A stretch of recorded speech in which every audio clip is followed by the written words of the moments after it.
আজকে আমি দেখাবো একটা প্যান্ট পায়জামা কাটিং। আপনার এখানে 4 পাল্লা কাপড় আছে, আড়াই গজ কাপড়ে এটা হলো আপনি নিচে আপনার এমব্রয়ডারি কাজ করা। প্যান্টের লম্বাটা হবে আপনার 36.5।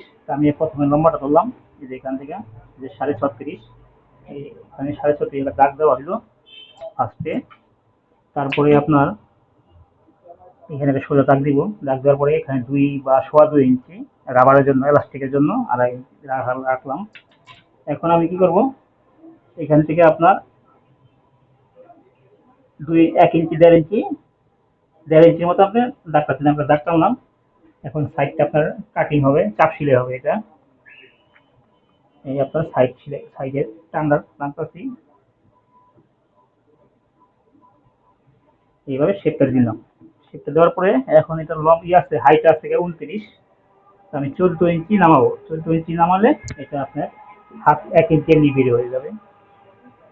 এখান থেকে আপনার রানের লুজ আছে 15 ইঞ্চি, এই 15 ধরলাম।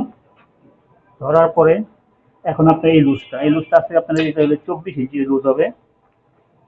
এই 24, 12 × 24 ধরার পরে এখন আমি এই শেপটা টান দিব, প্যাডের শেপটা দিয়ে এইভাবে টান দেওয়া হবে, টান দিতে হবে। এখন আসেন আপনার এই হিপটা আছে কি আপনার 48 ইঞ্চি। এখানে কিন্তু 4 পার্ট, 4 পার্টটা আপনার 4টা ভাগ দিতে হবে। 4 বারং, এই যে 12 নিলাম, 12 × 4 = 48 ইঞ্চি। এই 1/2 ইঞ্চি আপনার সেলাইয়ের জন্য রাখলাম। এখন আপনার এইভাবে একটা টান দিতে হবে।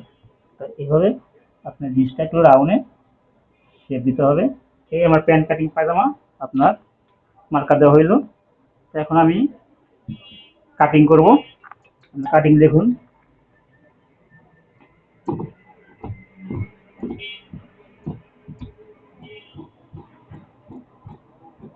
কাটিং করতেছি আমি। যদি ভিডিও দেখে ভালো লাগে চ্যানেলটি সাবস্ক্রাইব করে দিবেন। আর যদি কোনো কিছু জানার থাকে তাহলে অবশ্যই কমেন্ট বক্সে কমেন্ট করবেন, আমি অবশ্যই রিপ্লাই দেবো আপনাকে।